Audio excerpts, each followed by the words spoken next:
been here doing this for 14 years. The last 5 felt like 20. Richard Rawlings stood in that courtroom on a cool September morning, still wearing that confident smirk people knew from Fast and Loud. But as the judge read the sentence, something changed. His knees buckled. The man who built a kingdom flipping Mustangs and bragging about million-dollar deals collapsed right there, clutching the rail as cameras clicked. It turned out the king of cars had built his empire on something darker, and the truth was ugly enough to silence a packed courtroom. People watched as security moved in, and Rawlings was led away, eyes down. This was the day America's most trusted car guy became its most wanted. But how did Richard Rawlings fall from hero to handcuffs? The king of cars. That Dallas sun was already hot when Richard Rawlings walked into an old garage on a quiet street, looking at dusty car frames and cracked windshields like they were gold waiting to be dug up. This was the beginning of what would become Gas Monkey Garage. If you ever watched Fast and Loud, you probably remember Rawlings leaning over engines with that easy confidence, calling deals on the phone while his team scrambled to finish builds. You could say it was the American dream in motion, filmed in high definition with rock music rolling in the background. I got no seat time. We just finished our car same as you. Richard, born in 1969, had started flipping cars long before TV crews followed him around, and he claimed to have sold thousands of them, enough to open a bar, a restaurant, and later, a live music venue, building a mini empire that smelled like motor oil and barbecue. Fast and Loud launched in 2012, and for 8 years, it pulled in viewers who wanted to see rust buckets turned into six-figure auctions, with Richard shaking hands, lighting cigars, and speeding off in something loud enough to wake the block. At its peak, Fast and Loud was one of the Discovery Channel's most watched automotive shows, bringing in millions of viewers per episode and making Richard a household name for people who didn't even care much about cars, but loved the feeling of a win.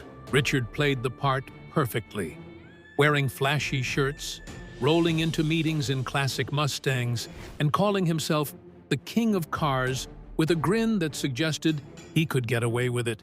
And in many ways, he did. Gas Monkey Garage expanded. Richard's Instagram filled with jet photos and crowds cheering for him at car shows, and businesses carrying the Gas Monkey name popped up in multiple locations, selling everything from merch to beer. He partnered with Dodge, appeared at SEMA, and made himself the face of the modern American car-flipping hustle. He built an identity that said, "If you work hard and move fast, you can live like this too." Richard made the life of flipping cars and drinking beer look glamorous, even as his team worked brutal hours behind the scenes, racing against deadlines that the show often left out. But did you really know Richard Rawlings? You saw him high-fiving his crew, closing last-minute deals, and throwing parties in the shop. But the reality behind that TV persona was far less shiny. The slash-gear breakdown of his post-show life reveals how Richard's empire faced tough times after Fast and Loud ended in 2020. Gas Monkey Bar and Grill closed. The energy around the brand slowed down, and fans noticed Richard shifting focus from the garage to new ventures that didn't always land cleanly. He launched a YouTube channel, tried to keep the brand alive, and worked on car projects that didn't have the same high-stakes energy the TV show captured. Richard was still around, still flipping and talking big, but the noise of Fast and Loud was gone, and with it, the protective glow that kept criticism away. People started asking questions about how much of Fast and Loud was real, how deals were made, and whether the cars built under pressure for camera deadlines were as solid as they looked under the studio lights. Whispers about unpaid bills and tough business calls started appearing in forums. Richard's image as the unstoppable king of cars began to show cracks. And that brings us back to the rumor that exploded across late-night TikToks and YouTube shorts, claiming Richard had been sentenced for a Mustang scandal. A story that never happened, but felt believable because the line between his confident TV persona and the challenges behind the brand blurred over time. You see, Richard Rawlings sold the dream of turning rust into gold. However, the reality of business in the car world is far more complicated, filled with harsh numbers, tax bills, and legal paperwork that don't make for good TV. But how did America's most trusted car guy become its most wanted in the eyes of the internet? The truth is, the cracks in this perfect facade started with something as simple as a tax audit, and what that audit uncovered would lead to questions no camera crew could edit away. The unraveling. The cracks in this perfect facade started with something as simple as a tax audit. In the spring of 2023, an IRS agent opened a folder with Richard Rawlings' name on it, expecting another routine check of a high-profile entrepreneur's books. Rawlings, the face everyone knew from Fast and Loud, had built a public image of constant wins, big flips. I don't have a drag racing license, and to get in a 3,000 horsepower car with no track time and no seat time. And parties with crowds screaming for Gas Monkey Garage. But the numbers did not match the lifestyle. An expense line for restoration parts looked too clean, and the paperwork on a custom Mustang sale held something odd in the VIN. At first, it looked like a typo.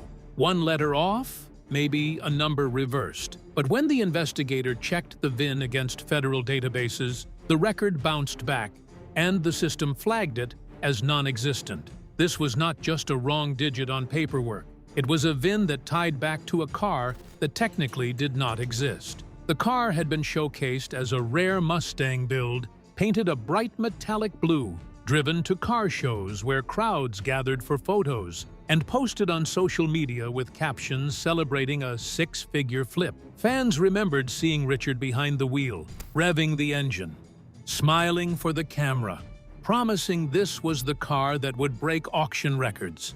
Behind the scenes, the IRS began connecting with the Department of Transportation and state vehicle departments to cross-check Richard's transactions. The deeper they looked, the more they noticed inconsistencies, with sales records and restoration claims that did not align. Cars that should have required emissions tests and registration fees were missing those records, and parts expenses filed under business deductions showed up without receipts matching the builds featured on his channels. One of the clips from Rawlings' own YouTube uploads, taken from a casual shop tour, showed that Mustang sitting under bright shop lights, polished and pristine. In the background, Richard laughed with his crew, calling out the next project as they panned over engine parts. However, when investigators paused the footage and checked the visible VIN plate in the frame, it did not align with any known restoration paperwork filed with Texas records. What they found next would shock even seasoned investigators. A deeper dive suggested that the car was built from a salvaged shell. Still, the paperwork was filed under a different title, bypassing fees and avoiding the inspections that a legitimate high-value build would have required. This Mustang, once a star in Richard's social media empire, became the thread that began to unravel everything. The IRS quietly launched a federal investigation into possible tax fraud, focusing on business deductions filed under Gas Monkey Holdings, merchandise sales connected to the show, and income from international appearances that might have skipped proper reporting. A trail of money tied to overseas auctions and private collectors who purchased restored cars raised more questions about whether customs and export declarations had been filed correctly. For years, Rawlings had publicly claimed he flipped hundreds of vehicles annually, but the audit revealed gaps, with some transactions missing the paperwork that federal law requires. Behind closed doors, a team of investigators pieced together every sale, every transfer, and every social media post that showed a car with a clear plate or VIN tag. They pulled clips from YouTube videos, Fast and Loud episodes, and even Instagram reels, cross-referencing timestamps with invoices Richard's businesses submitted to the IRS. What started as a simple review of tax filings became a full-scale federal investigation, with agents visiting auctions, interviewing previous buyers, and checking records, that Richard probably assumed would never see daylight. The man who made a name for himself turning rust into gold now faced a different reality, one where each detail mattered and every missing receipt turned into a potential charge. The king of cars, the guy fans trusted to deliver builds on camera while cracking jokes and lighting cigars, was under federal scrutiny. The Mustang with the fake VIN became the symbol of a system that had started to collapse from within. But what was hidden behind those locked doors that even Rawlings' closest allies never saw coming? The secret empire. What we are looking for is not in the videos online, but it was hidden in a space that Gas Monkey staff once called the cage. To most visitors, it looked like another parts storage area in the back of the Dallas warehouse, stacked with old panels, crates of carburetors, and boxes labeled with handwritten tags. But behind a false wall, investigators found what they later described as a small industrial-grade forgery lab. The audit that started with a single fake VIN had led federal agents to this hidden room. They entered with a warrant on a humid morning, pushing past racks of dusty rims, stepping over broken floor tiles until they reached a heavy metal door. Inside, they found high-end laser etching equipment, blank VIN plates, and printers capable of producing registration stickers so convincing they could pass any casual inspection. On a scratched metal workbench were files containing original VIN information pulled from salvage yard purchases, along with ledgers noting which identities would be assigned to which builds. This wasn't just car restoration, it was identity theft on wheels. Cars with questionable histories, flood-damaged shells, or stolen frames were reborn inside that cage with new identities, rebranded as clean classics ready for auction. They could be passed off as rare finds, complete with documented, matching numbers that buyers trusted without a second thought. The operation was so systematic that federal agents later noted how some VINs had traveled through 3 or 4 states before arriving back in Texas under a fresh name, ready for a public sale with the Gas Monkey brand behind it. What made the discovery even more shocking were the witness testimonies from former employees who, for years, had stayed silent, believing that what happened in the cage was just shop business. One former technician shared how he was told to just grind off the old and let the new plates do the talking, believing it was part of normal restoration. Another mentioned seeing large cash payments exchanged after hours when private collectors picked up specific builds with no formal paperwork ever filed. Footage from Richard Rawlings' own YouTube videos unintentionally captured glimpses of this secret operation. In one clip, Richard walked viewers through a late-night shop session, camera lights catching a corner of the locked door as he joked about secret projects we can't show yet. At the time, viewers thought it was a tease for a new build, another Gas Monkey exclusive. However, investigators saw the same clip and recognized the reinforced hinges and keypad entry, markers they had already seen in shop photos submitted by whistleblowers. And it was not small scale. Reports later revealed that over 50 cars had passed through this system in a span of 2 years, with profits estimated in the millions. Cars restored on camera often had clean paperwork, but off-camera projects were filtered through this hidden system, allowing the operation to run in plain sight. The cage became the control room of a scheme that fed the brand's hunger for rare builds and big sales, while creating a hidden revenue stream that was never taxed, never reported, and never questioned by buyers who trusted the Gas Monkey name. From establishing Gas Monkey Garage to premiering his show Fast and Loud, brilliant should be an understatement. This is what brought federal prosecutors to the case. This is what turned Richard Rawlings, once the king of cars, into the subject of a criminal investigation that went far beyond a single Mustang with a fake VIN. The reputation built on fast deals and flash builds crumbled under the weight of evidence pulled from that small hidden room, where the myth of Gas Monkey collided with the reality of federal law. The scheme reached its peak with one devastating betrayal, when someone inside the shop turned on Rawlings and handed over the final piece of evidence that investigators needed to close in. The ultimate betrayal. It started when a European collector, a man who had spent years searching for an authentic Shelby GT500, believed he had found his dream car inside Gas Monkey Garage. Richard Rawlings himself had walked him through the gleaming silver paint and carefully detailed engine bay, telling stories of American roads and the car's proud past. It was a handshake deal, a promise sealed with a photo for Instagram, and the collector wired $1.2 million to secure what he thought was a piece of history. But what he bought was a ghost.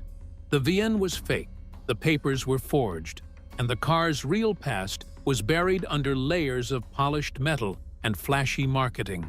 When the collector tried to register it in his country, customs flagged the documents, sparking a diplomatic phone call that would travel back across the Atlantic. It was this call that turned an international client into a whistleblower, handing over emails, receipts, and voice messages that revealed how trust had become a weapon in Rawlings's world, turning customers into victims.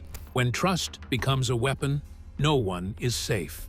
And it was this betrayal that handed prosecutors the final key they needed to open every locked door around Richard Rawlings. But how did he get away with it for so long? The TV show weapon. The answer was hiding in plain sight, broadcast to millions every single week. Fast and Loud was not just a TV show, but the perfect marketing machine for Richard Rawlings. Each episode staged the hunt for rare muscle cars, the tension over last-minute deadlines, and the reveal of the roaring engines under shop lights. It all looked real, and that was the point. In one episode, Rawlings would show off a freshly restored Mustang, talking about authenticity and heritage as if the camera were a confessional. Meanwhile, behind those scenes, the VIN numbers on those frames were not always what they seemed, and the paperwork told stories that never happened on the road. Each episode became a sales pitch. Every dramatic barn find became a sales funnel, and fans who trusted Rawlings's screen presence were unknowingly stepping into a carefully crafted world where the lines between TV drama and actual transactions blurred. Every episode was evidence. Every find was fabricated. Of a TV show called on Discovery called Fast and Loud. And the show itself became a shield that let Rawlings build trust with an audience that was eager to believe. And as the ratings climbed, so did the demand for the cars he moved through Gas Monkey Garage, giving him the cover to run transactions that would later become central to his downfall. When the truth came out, the empire crumbled instantly. The collapse. For over a decade, Richard Rawlings's Gas Monkey Garage had been a magnet for car culture, pulling in viewers with roaring engines and tight deadlines under hot shop lights. But in 72 hours, the empire he spent more than 10 years building was erased. It started with a single post in a classic car forum, a collector sharing receipts that didn't match a Shelby GT500's supposed history. The VIN tags, the restoration timelines, and even the documentation Richard held up to the camera in old Fast and Loud episodes were suddenly under a microscope. By that afternoon, the forums turned into archives of episode timestamps and auction photos. Viewers re-watched segments, pausing frames to match chassis stamps and paperwork, comparing each one to public records that told a very different story. Industry insiders who once chased Gas Monkey collabs began pulling their deals. Auction houses flagged vehicles linked to the garage.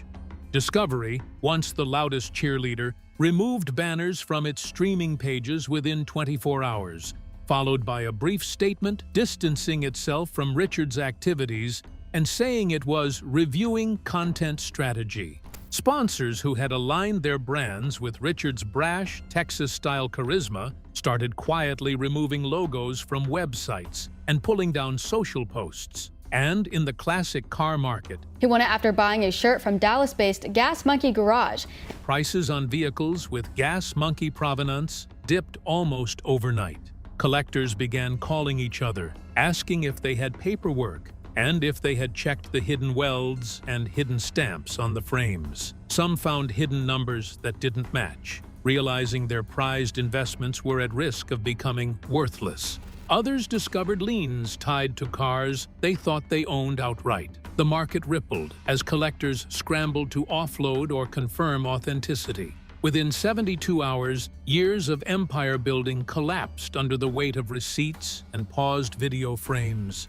It was as if the entire classic car world woke up, wiping the Instagram filters off what they thought they knew, realizing that the empire of Gas Monkey Garage had been built not just on high-octane edits and smoky burnouts, but on a foundation cracking under the most straightforward truth. People were finally asking questions. And the worst part for Richard? Every frame of Fast and Loud that once built his legend was now being used to dismantle it. When the dust settled, Richard Rawlings' case was more than a downfall. It was a mirror for an industry built on shiny chrome and hidden crack, showing how easy it is to mistake loud confidence for honesty. The lesson: trust, once sold for fame, can never be reclaimed. And the car world will feel that ripple for years. What other TV personalities might be hiding dark secrets?